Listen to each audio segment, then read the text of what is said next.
Bienvenue dans le 20h de ce 29 avril. Bonsoir, tout de suite les titres.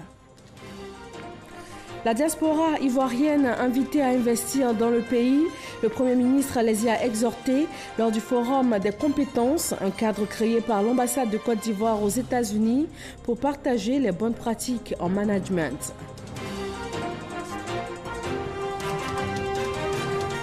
5 pays membres de la CEDEAO sélectionnés pour la phase pilote du Centre national de coordination du mécanisme de réponse à l'alerte précoce. Il s'agit de permettre à ces pays de faire face efficacement aux menaces actuelles et émergentes dans la région.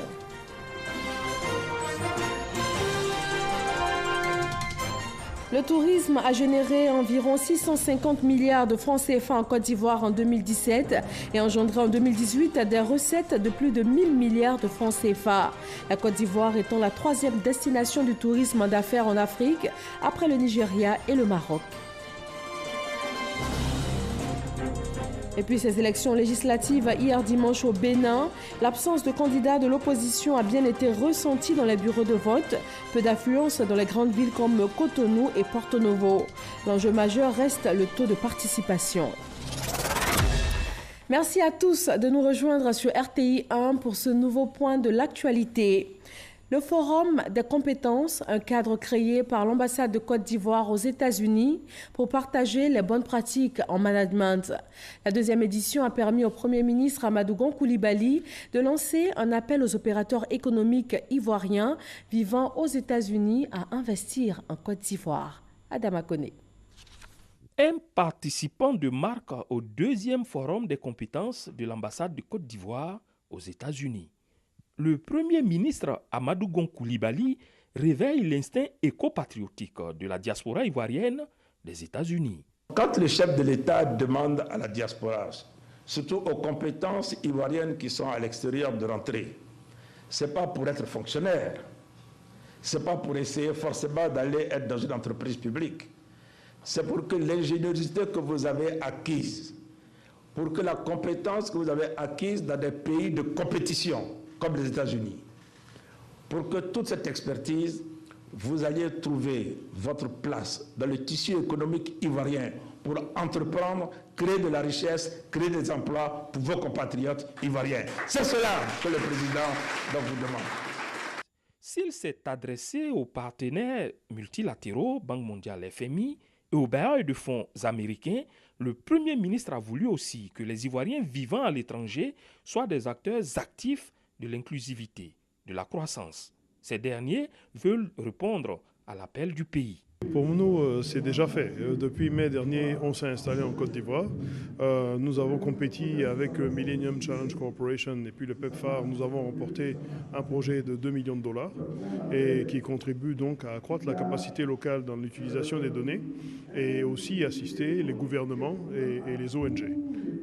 Quand on vient ici, on vient pour avoir certaines connaissances et on veut essayer aussi d'aller reproduire les mêmes expériences en Côte d'Ivoire aussi. Pour nous qui sommes dans les technologies aux États-Unis, nous pensons que nous avons l'opportunité et l'expertise de pouvoir aider à apporter des solutions technologiques au pays.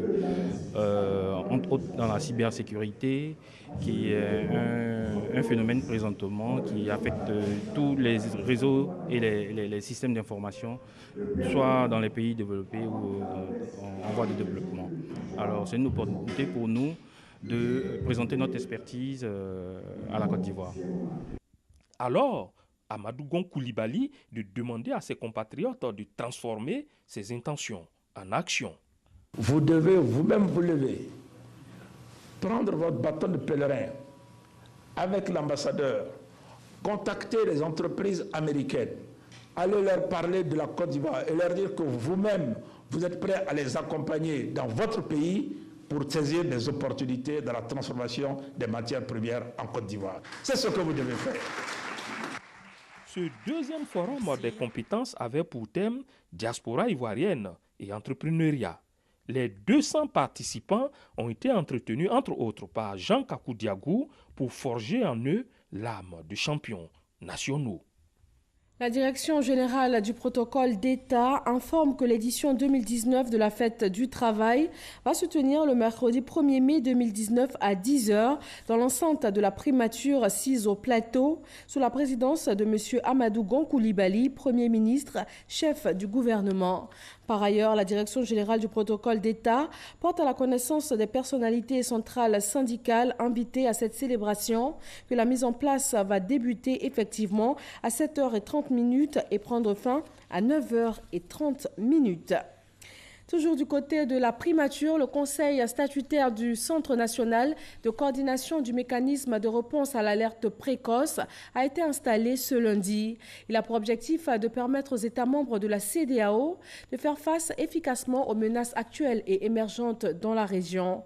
5 États ont été sélectionnés pour la phase pilote. Herman Guivet. 10 membres composent le conseil statutaire du Centre national de coordination du mécanisme de réponse à l'alerte précoce.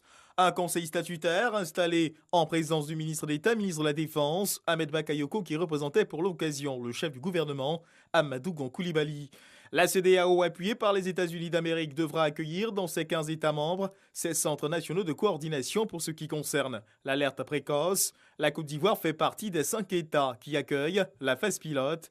L'installation du conseil statutaire du centre ivoirien vient parachever le processus d'opérationnalisation du centre, inauguré officiellement le 24 mai 2018 et dont les activités ont démarré depuis le 28 février de la même année. Le Centre national de coordination du mécanisme de réponse à l'alerte précoce a été créé par le président de la République, son Excellence M. Alassane Ouattara, et placé auprès du Premier ministre, chef du gouvernement. C'est dire l'importance que nous accordons à ce dispositif. Les missions qui sont assignées sont entre autres d'alerter le gouvernement sur les menaces à la sécurité humaine, d'activer et de coordonner le mécanisme national d'alerte précoce et de proposer des réponses adaptées aux menaces identifiées. La cérémonie d'installation du Conseil statutaire vient finaliser le processus de mise en place du centre.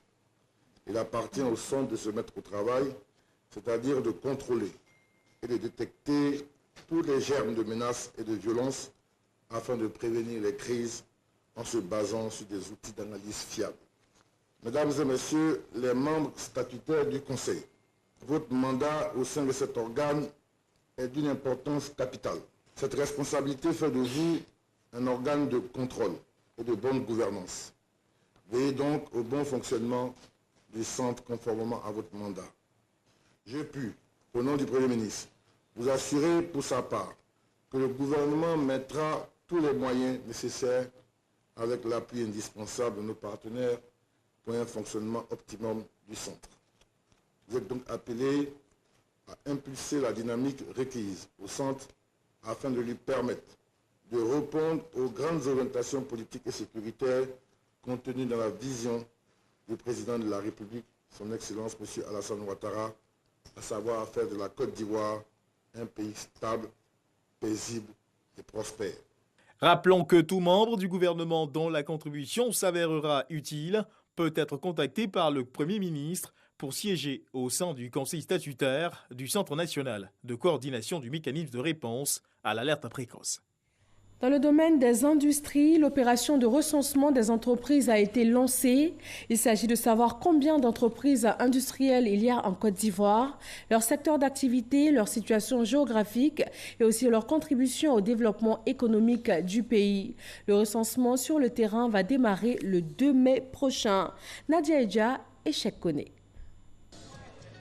À partir du 2 mai prochain, démarrera le recensement des entreprises industrielles et établissements de Côte d'Ivoire. Cette phase s'étendra jusqu'à août et est la deuxième étape de l'opération de recensement entamée depuis novembre 2018. Elle sera essentiellement axée sur la communication et la sensibilisation des entreprises. Financée par la Banque africaine de développement à plus d'1,6 milliard de francs CFA, ce recensement va permettre au pays de disposer d'un répertoire d'entreprises fiables pour une économie plus dynamique. La Banque a reconnu l'importance de faire ce recensement. Je voudrais vraiment encourager l'Institut national de statistiques pour accélérer ce processus de recensement pour que très rapidement nous ayons ce répertoire en place. Un projet à fort impact pour le secteur industriel. J'invite la Chambre de commerce et d'industrie de Côte d'Ivoire, la Confédération générale des entreprises de Côte d'Ivoire, ainsi que toutes les autres organisations professionnelles à une implication effective en vue de l'adhésion et de la collaboration du plus grand nombre, sinon de la totalité des chefs d'entreprise.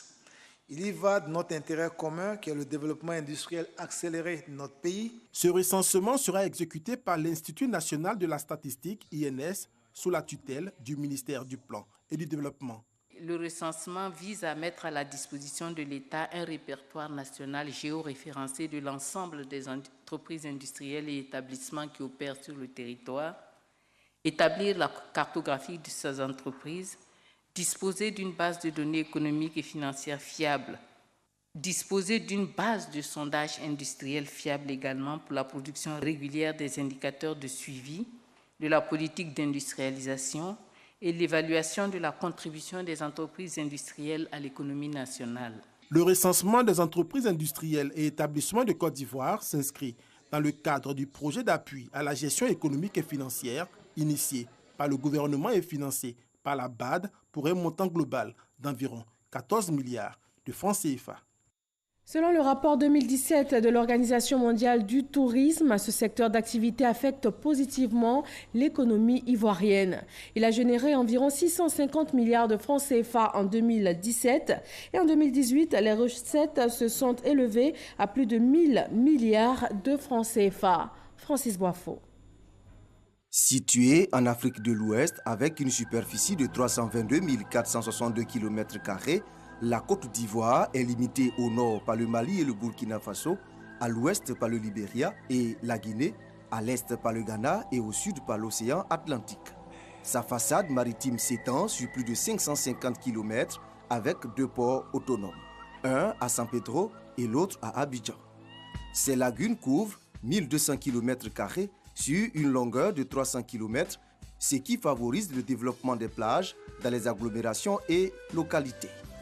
Le pays dispose aussi d'une réserve forestière naturelle, 2 millions d'hectares et d'environ 850 000 hectares de forêts classées et de nombreuses espèces animales. Dans chacune des régions du pays, il trouve des sites et des objets d'art qui valorisent le potentiel touristique et culturel. 5 biens inscrits à ce jour au patrimoine mondial de l'UNESCO. La danse Zaouli en pays Gouro, inspirée par 2 masques, la réserve naturelle intégrale du Mont Nemba, 1752 mètres d'altitude, le parc national de Taï, 330 000 hectares et plusieurs espèces de mammifères, le parc national de la Komoué caractérisé par sa végétation et sa faune, enfin, la ville historique de Grand Bassam avec son architecture coloniale encore visible. Pour faciliter la visite des sites, plus de 6000 km de routes ont été bitumées. Mieux, la Côte d'Ivoire s'est dotée d'une compagnie aérienne qui dessert aussi bien les pays africains que les villes de l'intérieur. Autant d'atouts qui favorisent le développement du secteur touristique ces dernières années. Environ 4 millions de touristes enregistrés, dont 62% dans le domaine des loisirs et 38% pour le tourisme d'affaires. Ce secteur est pourvoyeur de richesses. Tenez, en 2018, les recettes générées s'élevaient à 1114 milliards de francs CFA avec 270 000 emplois, portant la part du tourisme dans le produit intérieur brut PIB de 2,4% en 2012 à 5,5% en 2016 pour s'établir à 6,25% en 2018. On peut le dire, la destination Côte d'Ivoire attire de plus en plus les investisseurs orientés pour beaucoup dans le tourisme d'affaires avec des projets dans le domaine de l'hôtellerie. 1500 milliards de francs CFA d'investissement en 2018. Nous sommes partis en 2012 avec un total de 1435 réceptifs hôteliers pour se situer en 2018 un peu plus de 2610 réceptifs hôteliers. C'est un cadre incitatif que le gouvernement a su mettre en place avec la possibilité de faire en sorte que nous ayons à redéployer un code d'investissement avec un code de tourisme qui garantisse les investissements du secteur privé. L'ambition du chef de l'État c'est de faire de la Côte d'Ivoire, qui occupe actuellement la 12e place dans le tourisme des loisirs, la 5e puissance touristique africaine et co-leader dans le tourisme d'affaires, puisqu'elle est classée 3e après le Nigeria et le Maroc. La nouvelle politique du gouvernement dénommée Sublime Côte d'Ivoire devrait d'ici à 2025 générer entre 7 et 9% du PIB et créer plus de 375 000 emplois avec la réalisation de plusieurs projets et la mise en œuvre de réformes. Le tout pour un montant de 3 200 milliards de francs CFA. Certainement, la recherche de financement fera l'objet des échanges au Salon international de tourisme d'Abidjan-Cita à Port-Boué sur la route de l'aéroport Félix Houphouët-Boigny d'Abidjan. Un autre secteur important pour la Côte d'Ivoire, le gouvernement chinois offre un important lot de matériel agricole au pays. La remise de ces équipements s'est faite sur le site du projet d'aménagement du périmètre risicole de Guiguidou. C'est dans le département de Divo. Pékin entend apporter sa contribution à la politique de mécanisation de l'agriculture ivoirienne. Lancine Bakayoko. Des moissonneuses, des batteuses, des motoculteurs, des répiqueuses, mais aussi des décortiqueuses et des traiteurs de semences.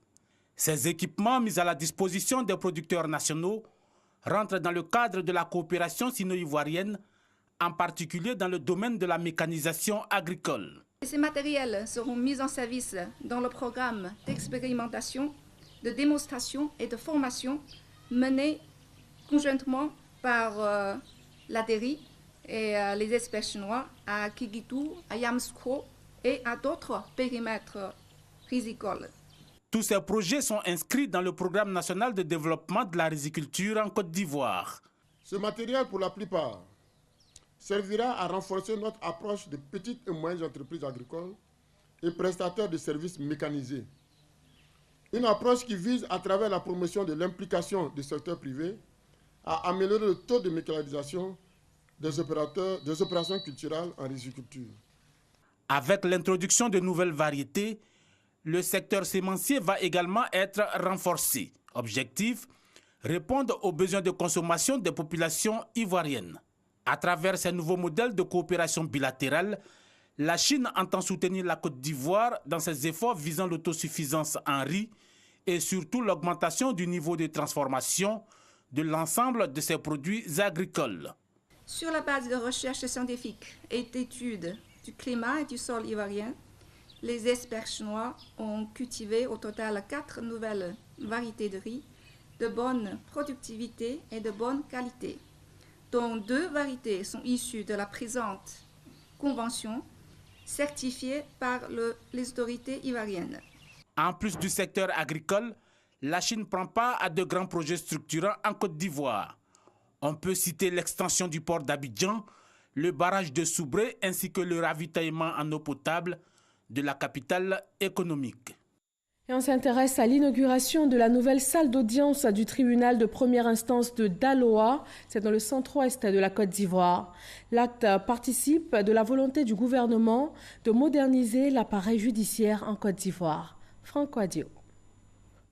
Un bâtiment avec rez-de-chaussée composé d'une salle d'audience de 200 places et une salle de délibération inaugurée par le ministre de la Justice, Garda des Sceaux, Sansan Kambidi. Coût de l'ouvrage, 500 millions de francs CFA. Le premier président de la Cour d'appel de Daloa s'est réjoui de cette réalisation. Cette inauguration marque l'avènement d'une ère de bien-être au profit du personnel judiciaire et des justiciables dans leur ensemble. Cet ouvrage qui allie harmonieusement esthétique, beauté et durabilité.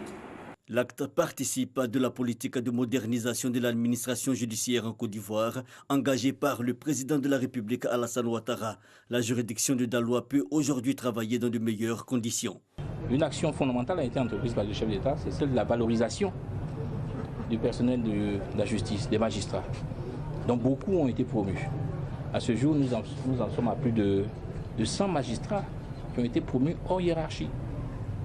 Et donc c'est pour vous dire que la justice est en train d'être modernisée et les magistrats sont dans des conditions de travail qui leur permettent vraiment de donner le meilleur d'eux-mêmes. Cette cérémonie a été l'occasion pour le ministre de la Justice d'inviter les juges à plus de fermeté face au phénomène des coupeurs de route et des enfants en conflit avec la loi communément appelée microbes.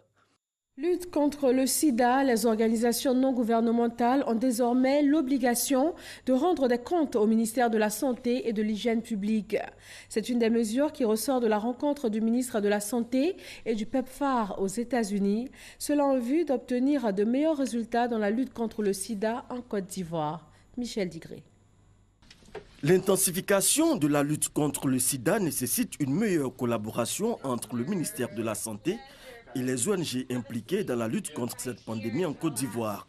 Les 6 ONG partenaires cliniques et les 2 ONG partenaires communautaires identifiés doivent désormais rendre compte au ministère de tutelle, vu que ces ONG perçoivent directement l'aide du gouvernement américain à travers le PEPFAR, qui exige un droit de regard du ministère de la Santé dans la gestion de ces fonds. Il doit revenir au ministère de la Santé d'exiger des comptes à ceux qui sont sur le terrain pour qu'on puisse au jour le jour savoir ce qui se passe véritablement. L'ambassadeur responsable donc, du programme a bien compris que des efforts doivent être faits pour que nous puissions ensemble, dans une bonne collaboration, parvenir à éviter tout manquement qui peut impacter cette lutte que nous devons absolument mener afin de parvenir à l'élimination totale du sida à l'horizon 2030. Cette échéance pourra-t-elle être respectée en Côte d'Ivoire? Cela est tenable. Vous savez, dans ces choses-là, tout est un problème d'engagement, hein, on vous l'a dit. Son Excellence, le président de la République lui-même, est totalement engagé dans cette lutte. Pour preuve, il y a 2 mois, lorsqu'il a reçu le champion pour une génération sans sida, l'ex-président du Botswana, nous avons vu l'effort qu'il avait fait en augmentant la contribution de la Côte d'Ivoire de plus de 5 milliards de francs CFA. Il y a 2 mois, à Johannesburg, le PEPFAR envisageait réduire l'aide apportée à la Côte d'Ivoire. Mais au regard des réformes engagées par le gouvernement ivoirien, la responsable de ce programme présidentiel américain de lutte contre le sida a rassuré le ministre de la Santé quant au décaissement d'un appui financier à la Côte d'Ivoire pour atteindre ses objectifs. Sur le sol ivoirien, à Logoualé, dans le département de Mans, le nouveau maire a été installé. Candidate indépendante, Jeannette Badouel a été réélue le 13 octobre dernier et elle fait aujourd'hui son entrée officielle au RHDP. Mamadou Kwasi. Jeannette Badouel, installée dans ses fonctions de premier magistrat de Logoualé par le ministre Koubenan Kwasi Adjoumani et par le sous-préfet de la localité. Elle remplit ainsi pour un second mandat à la tête de cette commune du département de Mans. Si elle juge son premier mandat satisfaisant avec la réalisation d'importantes infrastructures socio-économiques, Jeannette Badouel veut faire plus. Elle axe sa nouvelle politique de développement sur 3 priorités. Entre autres, l'autonomisation de la femme et des jeunes, ainsi que le bien-être des populations. Faire de Logoualé une ville verte. Nous attachons du prix à l'environnement sain. À l'environnement sain, à l'écologie, à l'éco-responsabilité. C'est pour cela qu'avec nos moyens maigres, mais avec beaucoup de volonté et de détermination, nous essayons de rendre propre notre localité. Son investiture a vu la participation d'une délégation de chefs traditionnels et des cadres de la région de Guémont, venir renforcer la cohésion qui règne entre le Tonkpi et le Guémont. Élue sous la bannière indépendante, Jeannette Badouel fait son entrée officielle au RHDP, d'où la présence du ministre Koubenan Kwasi Adjoumani, porte-parole principal du RHDP, représentant le Premier ministre Amadou Gon Coulibaly, parrain de l'événement. Il exhorte les différentes communautés à l'union autour de l'équipe municipale pour le développement de Logoualé. Nous allons nous mettre au travail avec Madame le maire et les responsables du RHDP pour faire avancer Logoualé et la région du Tonkpi. La politique a pour objectif d'œuvrer à l'amélioration des conditions de vie de nos populations. La politique, ce n'est pas une affaire de personne, mais une question de vision qui se traduit et se décline à travers un projet de société. Séance tenante, le maire de Logoualé a demandé et reçu l'affectation d'une sage-femme pour l'un des villages de la commune ainsi qu'une ambulance pour l'hôpital de Logoualé. Annonce faite par le ministre de la Santé publique par l'intermédiaire du ministre Koubena Kwasi Adjoumani. Présidente des maires du district des montagnes, Jeannette Badouel a reçu le soutien de tous les élus locaux. Cette cérémonie était marquée également par l'inauguration des nouveaux locaux du cabinet de la mairie. Les populations d'Alépé, Adzopé et Akoupé se sont réunies à Yakassé, à Tobrou, dans le sud de la Côte d'Ivoire.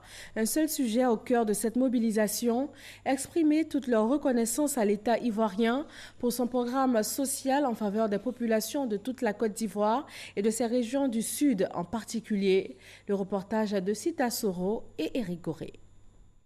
La région de la Mé rend hommage au président Alassane Ouattara pour ses actions de développement. Eau, électricité, écoles, routes, ces réalisations modernes sont visibles. Que ce soit à Alépé, que ce soit à Adzopé, que ce soit à Akoupé, que ce soit à Yakassé à Tobrou, vous, mes parents de la région de la Mé, vous saviez quelle route nous empruntions pour rallier nos villages. Mais aujourd'hui, allez-y à Alépé, allez-y à Akoupé, allez-y à Adzopé. Toutes les voies sont bitumées et nous pouvons rouler, circuler tranquillement. Yakassé à Tobrou avait un seul collège, c'était le collège municipal. Mais quand le président de la République, Alassane Ouattara, est arrivé, il a bâti des établissements scolaires. Outre les populations de la Mé, cette rencontre a vu la participation d'oufouettistes venus d'ailleurs. Les ministres Kandia Kamara et Dao Paulin, venus soutenir le peuple attié, ont salué l'initiative des populations. Ils ont appelé à l'union autour des cadres et autour du RHDP, seul gage de développement selon eux. Oui, vous avez raison de célébrer en ce jour, peuple Haché de la région de la Mé. Vous avez raison de célébrer un grand homme, un grand bâtisseur, le président Alassane Ouattara. Aujourd'hui, vous le voyez vous-même, c'est le temps du développement et du développement partagé pour que, au nord, au sud, de l'est en l'ouest en passant par le centre, les Ivoiriens retrouvent leur fierté et retrouvent leur bien-être. Tous ceux qui sont passés au pupitre, on dit ici dans quel état était cette région, mais surtout dans quel état était le département de Yakassé à Tobrou. Aujourd'hui, grâce à son excellence M. Alassane Ouattara, président de la République de Côte d'Ivoire, Yakassé à Tobrou a entamé son émergence. Cette cérémonie a été l'occasion pour le président de l'Assemblée nationale et le Premier ministre représenté d'offrir des lits, des ordinateurs, des vidéoprojecteurs et des livres à l'hôpital de Yakassé à Tobrou et au conseil régional de la Mé. Dans le sud, pour Bouaké, zone centre de la Côte d'Ivoire, le mouvement 1 million de jeunes pour Amadou Gon Coulibaly est en tournée pour la paix et la cohésion sociale. La jeunesse a été sensibilisée et mise en mission pour le renforcement de la paix. Kwadio Kwame. Tournée de sensibilisation à la paix et à la cohésion sociale de 1 million de jeunes pour AGC. Amadou Gon Coulibaly, à l'intérieur du pays. Un mouvement de soutien aux actions de développement du Premier ministre Amadou Gon Coulibaly et le président de la République, son Excellence M. Alassane Ouattara. À Bouaké, 1 million de jeunes pour AGC a initié une conférence. Conférence pendant laquelle la jeunesse a été invitée à croire et à soutenir la politique du gouvernement portée sur le social et le progrès.